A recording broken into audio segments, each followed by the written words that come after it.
Yeah, well, first official practice starts today, so that's always exciting. All of you are more than welcome to come. If you would like, we would love to have you there. But I can honestly say that in my time here at Oklahoma State, this is probably the most excited I've been for a first practice, just because of the excitement that I have about the roster that we've assembled and the buy-in of this group just continues to blow me out of the water every day. So any chance you get the longer, extended hours to be with the team that you really enjoy being in the gym with, it's just a blessing, and that's how it's felt to go to work with this group every day. So we are really excited to just kick things off and get after it. Who has accepted some of the leadership roles from last summer to now? Who were some of the players you see just really embracing that? This is a really unique team for us because we are so incredibly player-led, and we have so many leaders in their own different ways. You've got Staley Hurd, who just is going to lead by example and show up and do her job and compete every day. And then you've got someone with a lot more kind of emotion and passion for the game in someone like Praise Egbereva. And I think if you polled the team, they would all kind of tell you different people in their own different ways. But I would say, to specifically answer your question, Jaden Wooten is one that I've really seen grow and mature in that area, just because of her consistency. She's really impressed me with her ability to show up and just be the same every day and understand, getting people in their spots and doing her job herself. So she's someone who's really stood out to me, just in her progress from last year to this year. But man, we've got a team full of leaders, which is a good place to be as a coach.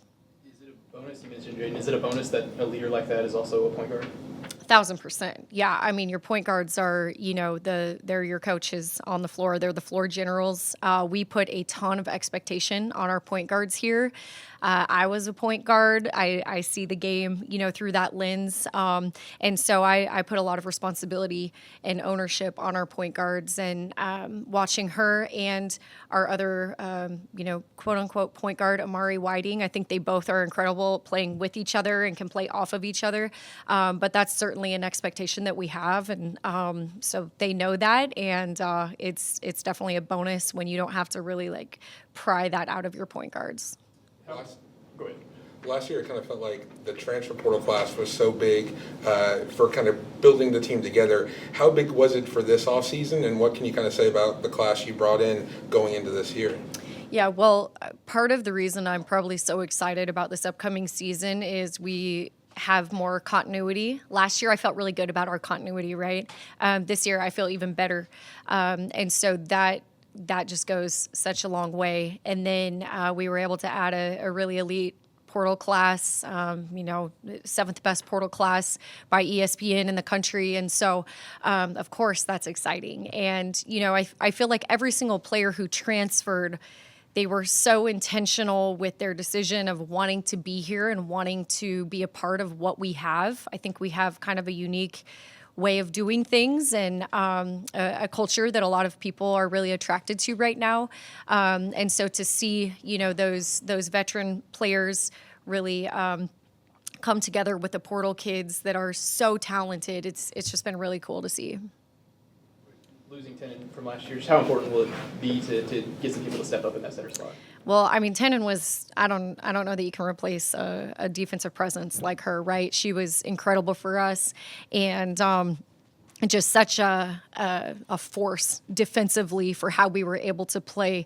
But I think what it's going to look like for us this year is just playing a very kind of different style defensively. We're going to be a lot more aggressive, really going to challenge our guards to get after people and, make it harder for teams to catch, make it harder for teams to just simply get the ball up the floor. So that's kind of the way that we are able to combat, I think, having her size. But I'm really excited about our post. I'm kind of in a tough position to talk too much about them just because with the exception of Praise, they've kind of been coming off of injuries, nothing serious, but we just haven't really got to see the best of them yet. But I do think that we're going to be able to have a lot of different looks in the post. Praise, is going to be very different than Faith, who's going to be very different from Favor. And so it's going to, I think from a post standpoint, we're going to be able to play kind of different ways at different times, but we really want to be a lot more aggressive defensively in the full court. You say that post play and just having that depth was a really big factor. Obviously, late in the stretch last year, with whether it was foul trouble or injuries, needing that depth, was that a really big piece to hit on? Definitely, yeah. I think if you look across the board in any sport, any team, depth is a separator for people. And we were, very fortunate to stay healthy for the most part last year. So that's the first key. But then just knowing those injuries might come or those foul situations that you mentioned might happen, just being prepared. And our depth is something that I think is a huge separator for us right now. We have good problems to manage as a staff, more problems in that sense than I've had since I've been here. But we're also really excited about it. Have you ever coached sisters before? And what's that relationship from your perspective been like so far? Yeah, I have not coached sisters before, so that'll be, every day has been kind of fun and just figuring out how to navigate that. For me, though, I played for my mom. All my sisters played for my mom. One of my sisters played with me for my mom. So I really understand just that dynamic that comes with family.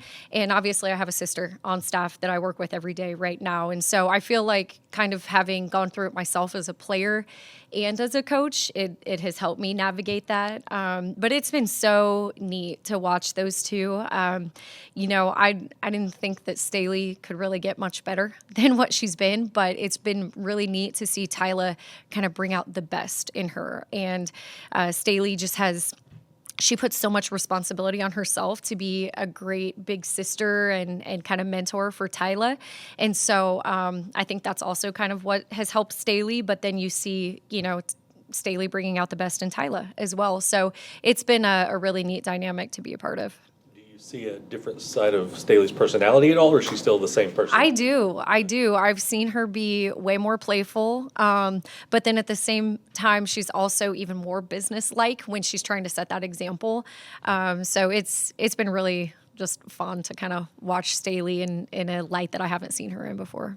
You talked about Jaden's leadership and obviously how impressive she was in the role she played as a freshman last year. Could you maybe even see that similar aspect with Lena Girardi coming in and also making an impact as a freshman and kind of being a voice? Certainly. I mean, we don't back away from freshmen here, right? Staley was the kind of the start of our recruiting and playing underclassmen. She was an all-conference player as a freshman and made that all-freshman team, I should say. And then Jaden, followed and did the same thing next year. And we have the same expectations for Lena. She is very talented. She's got a work ethic like I've never seen. We have to kick her out of the gym. She's just got that winning DNA inside of her because of whose daughter she is. So I've seen her be a leader for our team in that sense of kind of establishing, hey, this is how I'm going to show up and be prepared every single day and how I'm going to work every day. And for the upperclassmen to see this little freshman come in and doing that, that's pushing them to be better. So we have very high expectations for Lena. She's a really special person, really special player. What are your expectations for Micah this year, and are they different than maybe a year ago from now? I don't think that they're any different, but with that being said, they're very high. Micah was an incredible impact player for us last year. I mean, she had games where she put the team on her back. She hit some really, really big shots for us. And the thing I love about Micah is you're really not gonna be able to tell if she's having a good game or a bad game. She's very consistent. She's very level, and that can be really good for a team. I think that we really need that sometimes because we have I'm very passionate and fiery, right? And sometimes you kind of need to scale that back at different times, and that's who Micah is for us. I think Micah understands that whereas last year maybe she was the fourth or fifth person on the scouting report going into games, this year she's going to be one of those top names. And with that, it's going to be harder for her. I think she understands that. We've had those conversations, but it doesn't mean that we, are lowering the standard for what she's going to be able to do for us. Before last season started, did you know that, or did you expect that kind of year from her? Did she exceed any of your expectations? I think that we knew what she was capable of because if you looked at her track record, first of all, the kid's a winner. She's been winning since high school, since her youth days. So we knew we could count on that. And then we knew she was a scorer. I mean, some of the numbers she put up at her previous schools were very, very impressive. We were pleasantly surprised with how quickly that translated at this level. But we did know what a great scorer, what a great shooter we were getting. It was important to get the pieces around her so that could free her up to shoot the ball and be as open as she was, especially early in the season. But yeah, she's a heck of a player, and I know she wants to really go out big her senior year. We know how big Bedlam is in this state, and we saw your non-conference schedule and your schedule. How big is it for this series to resume for the basketball fans in our state? Yeah, we're excited. I mean, the Bedlam games have been the most intense, fan-packed games that I've been a part of since I've been here. And those are the types of crowds and atmospheres that we all dream of playing in. So we're really excited to get back to that. OU has an incredible thing going. I mean, it's not just Bedlam. It's hopefully at that point going to be I think OU is going to be a top 10, probably early on in the season. We're a top 25 program right now, I would say. And so to get that caliber of teams matched up in the non-con is going to be really neat for everyone in the state. You talked about kind of the shooting with Micah, and that was a big part just in general last year, shooting the three between Onegret, Micah, Staley. How big was it, Onegret leaves, but to also add people like Amari and Haley to that kind of guard depth? Yeah, Onegret was another really special player. Just like Tenen, you really can't replace a player like that. But what I do think we've done is reload and even deeper. I think what separated Onegret was she had an amazing ability to create off the dribble as well as just catch and shoot. Whereas maybe we don't have as much of that with this group, but I mean, Haley Timmer was one of the best three-point shooters in the country last year. I think she shot about 44% from the three, which is very impressive. So, you add her, you add just that depth and more people who are able to shoot. I feel like that kind of, can make up for what we lost with Onegret. So we're feeling pretty good about that spot. Going back to Lena for a second, we saw how her recruitment ended, but in terms of, she's from the Northeast, she's a high-level recruit. How did you sort of identify her in general, and then B, say, hey, we can actually win this battle if we need to? Yeah, so it was a really kind of interesting recruitment. We did not see her until very late. And when I say late, I mean we didn't see her for the first time until July going into her senior year. And first thing we look for is just kids who compete. And Lena is as competitive as they come. So that stood out very early in evaluating her. Our assistant, Kelby Jones, was the first to see her. And, the group text goes crazy. This kid is, I think he called her a cold-blooded killer or something like that. And then that kind of got me thinking and wanting to connect some dots. We have such an amazing baseball history here. So I reached out to Josh Holiday and, asked kind of connections and stuff like that, talked to Matt, and we were able to put our heads together enough to know that we could really, do that for real with their relationship and kind of history. In fact, Lena actually had gone to Matt's house a couple times, like growing up, like had stayed the night there, for example. So we were able to really connect those dots, and then it took off really quickly. Lena and I hit it off right away on the phone, and that's pretty much the first time we talked is when we felt like we had a real shot at landing her.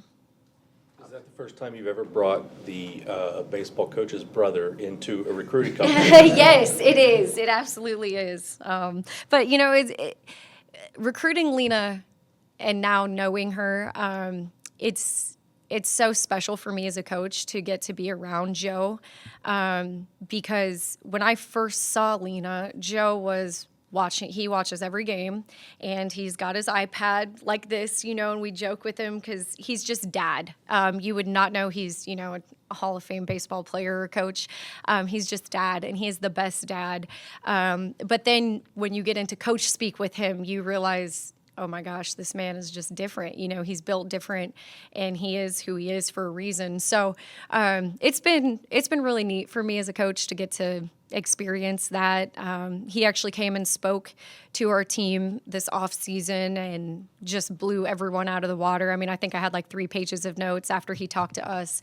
So it's been really cool for us, because it doesn't matter what the sport is. It all translates. Winning translates in every sport, and he's been someone that I can honestly say I think has really made me a better coach already, and just he's an awesome dad as well. You've seen, I have to imagine, Lena has kind of a unique experience with him as a dad. How do you think that's influenced her?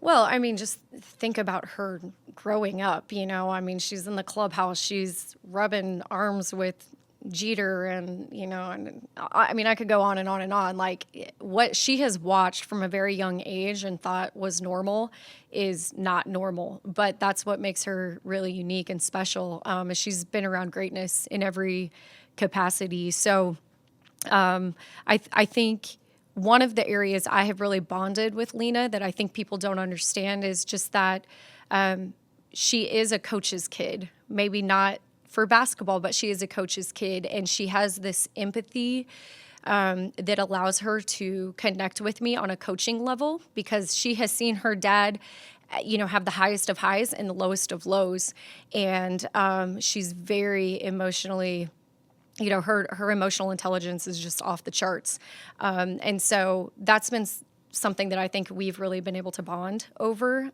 is just she understands things and kind of views things a little different than the average person, because she's seen it all at the very, very highest level. So, it's been really just special for me as a coach to get to be along the journey with someone like her.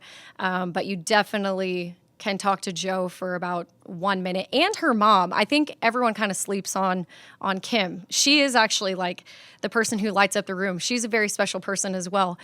The whole family is incredible. Like, even the dogs, honestly. I mean, they're the closest, most tight-knit family ever. On the home visit to them, it was just like, I kind of had this moment of like, I'm sitting at the table with Joe Girardi, and he's like holding his dog, just like such a normal person.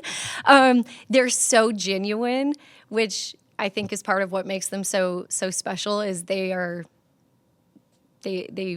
got this element of elite, greatness to them, but they're also so down to earth and genuine. So I could go on and on about that family. They're just a very, very special family. How excited are you about the evolution of this program since you've been here, and the expectation level's high? The whole program embrace it, players, coaches, staff. How big has that been, just embracing that expectation level? We want it. That's been the whole point. When I first got here, I think they were coming off a 9-win season, and now, here we are coming off a 25-win season with very high expectations, but that has been the whole point, right? This is exactly where we want to be. If I'm being honest, I want to be in an even higher spot with higher expectations. That's all a process that we are willing to go through. But the kids who stayed here or who came here, they want the smoke. We're not shying away from that. We understand that the target is on our back in a different way than what it has been ever since I've been here. But we're leaning into that. We're attacking it. We're running to it. We're not running from it. We're very excited. Jacie, I feel like even for the first half, probably even deeper into the season, I know you and the players felt like people weren't paying enough attention, like across the conference and the nation. Having having higher expectations, not just in Stillwater, but people are paying attention to y'all now. What are the different challenges that presents for y'all as a team when other people are saying, oh, we got to be ready, we know Oklahoma State's coming? Yeah, I mean, I kind of just said it, but just knowing that target is already going to be there and you're going to get everyone's best. You're kind of one of those teams that might be circled for other opponents. So we understand that. That just comes with the territory. And that's why we've just really got to focus on ourselves every single day and continue to get better every day. And then I think the other side of that is just blocking out the noise. There's going to be more noise. You want the noise, you want people paying attention. But with that comes a responsibility to really just keep your blinders on and, just focus on the people in your own house, your own team. Jacie, do you guys enter the season kind of like with a chip on your shoulder? I know you had a couple players last year that, you said got snubbed from postseason awards, and obviously they had you guys in a tough matchup with South Dakota State. I mean, do you kind of have like a chip on your shoulder entering the season, kind of to prove them wrong in a way? I think that's just kind of who I am in everything. I have a chip on my shoulder. Like I just a small town girl. I just was raised to, feel like you have to fight and work hard for everything. So I don't know that that's ever going to go away for me personally. And I don't think that that's going to go away for our players because that's also who they are. They're kind of a reflection of me. And we do feel like we've always kind of been underdogs, even when we were one of the top dogs. That's just, I think, maybe comes also with the territory of being in Oklahoma State. And that's okay. We lean into that as well. But it's something that we're always going to approach it with a chip on our shoulder, even if we're, undefeated and going to a Final Four. I mean, that's just who we are, no matter what the situation is, I would say. You talked about having, it feels like multiple leaders. Is that something you almost prefer rather than maybe one person kind of leading the charge, being the voice? Do you prefer having those multiple voices who can kind of bring everyone together? 1,000%. We want leaders here. We want a team full of leaders. We recruit that way. I am a strong believer that the best teams are player-led, so we don't want to have to put all of our eggs in the basket of one person. We want all of our players to, be confident enough to lead in their own different ways. We work on that on a daily basis with our players. We really put a lot of emphasis on that. We do things on the court and off the court to help them grow as leaders. I don't want anyone to leave this program not being a leader in their own capacity. So that's definitely something that we recruit to that, and then we really want to help our players develop with that, and we celebrate that across the board. Anything else? Thank you all. Thanks, guys. Appreciate you.